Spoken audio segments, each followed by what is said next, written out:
Star Wars: The Clone Wars, Season 1, Episode 7, The Duel of the Droids is probably one of the better episodes of Season 1, to be honest. Because it does a lot of things right. It shows why Anakin fell to the dark side, because it gives us an example of how he can't let go of R2-D2.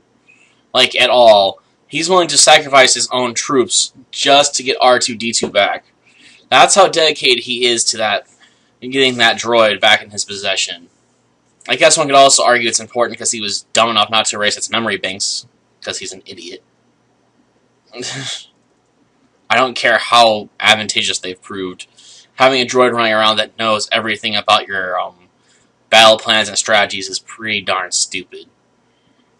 Especially if it's going to be always on the front lines where it might be easily accessible if you lose contact with it.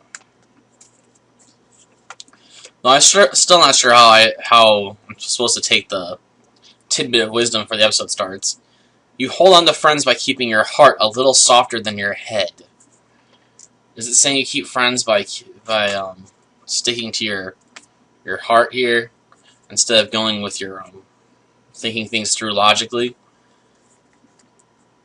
But we saw how well this worked for Anakin throughout the series. He ended up becoming a Sith Lord. So it seems like pretty shitty advice, at least from a Star Wars perspective.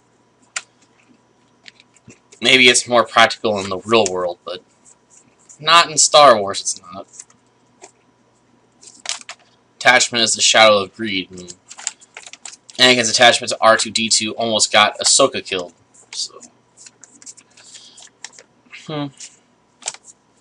I also have to question why they had Ahsoka fight General Grievous as long as they did without getting mutilated, at least.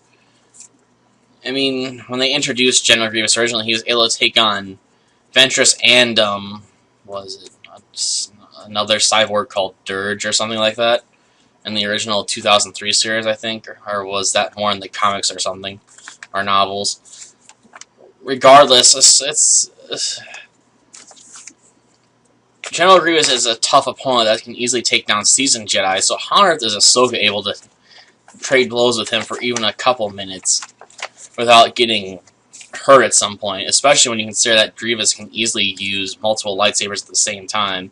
Or did he pick up that ability later, since we only see him use 2 in this fight? Well, fight within the episode, because I don't really want to deal with copyright claims, so I don't think I'll really use any more footage unless I feel it's absolutely worth my time to do so.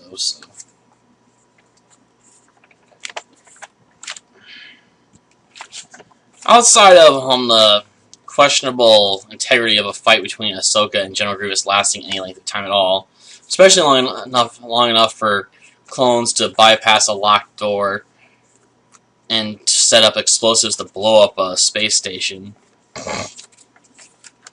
We also have a duel of the droids, as the title suggests, by having R2-D2 take on the spy R3-S6. And we get to watch R2-D2 go from shocking him to spraying him with oil to lighting him on fire to eventually cutting a tether line that R3 connected to R2-D2 in order to pull him over the edge of the station, just getting destroyed by gravity before Anakin can show up to pick him up. Only to watch R2-D2 cut him free and then send him flying off into the air. I don't know, I guess it is sort of funny watching 2 droids just basically start trying to kill each other. Well, we also get to see the questionable competency of the magma guards as well, I guess, considering Anakin takes on, what, 4 of them? I guess R2-D2 comes for the assist at the end by zapping one of them before it can grab Anakin's leg. But for an elite guard, they don't seem to be that much more effective than the regular battle droids, at least against Anakin. Maybe they're more of a threat against someone else, or maybe they'll have better programming later on or something. I don't know. They just don't seem to be all that elite if someone can take on 4 of them at once without having to really break a sweat, it seems.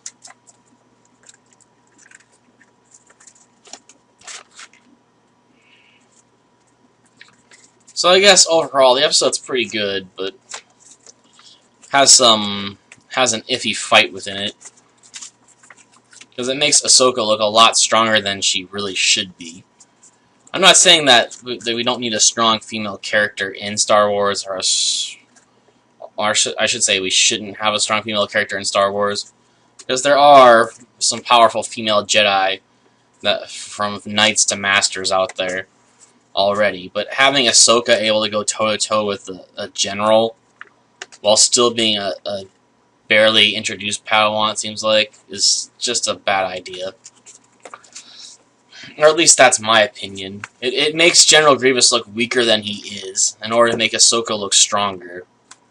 And that's just not a good idea. It lessens Grievous as a threat, especially considering he's killed multiple knights previously and taken their lightsabers as prizes.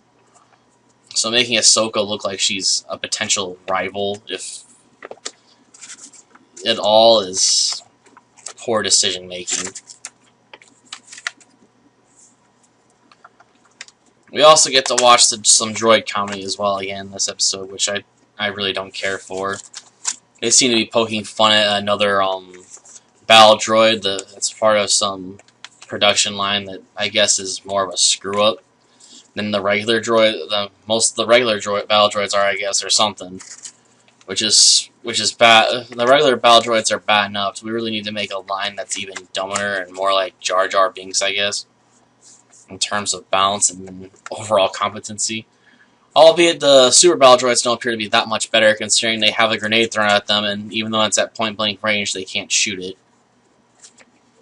We also watched the regular battle droids be dumb enough to stop and pick it up instead of throw it back. Why they have long enough to pick it up at all is beyond me, because this is the point of a grenade that goes off quickly. Why does it give the droids a long enough time to stop, pick it up, and then potentially throw it back at the clone troopers? That seems like a poorly designed grenade or something. Or maybe the clone trooper mishandled it. But you think that troops that have been trained for hours and hours would probably know how to throw a grenade successfully. I mean, it's not that hard to throw a grenade usually. You like count to 3 and throw it after you've pulled the pin and everything. I'm not even sure how a pin works on these space grenades, considering they tend to be more like circles. There also doesn't appear to be any real clip on them. Do they like just hit some button or something on it before they throw it? What happens if you hit the button by accident? What happens if you hit the button by accident and don't realize you hit the button?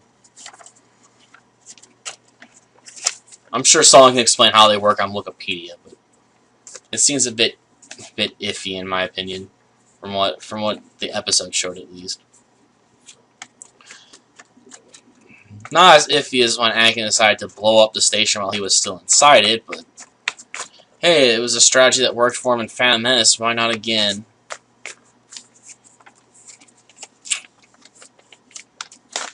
I guess that's about everything I have to say about the episode, really. Well, until next time.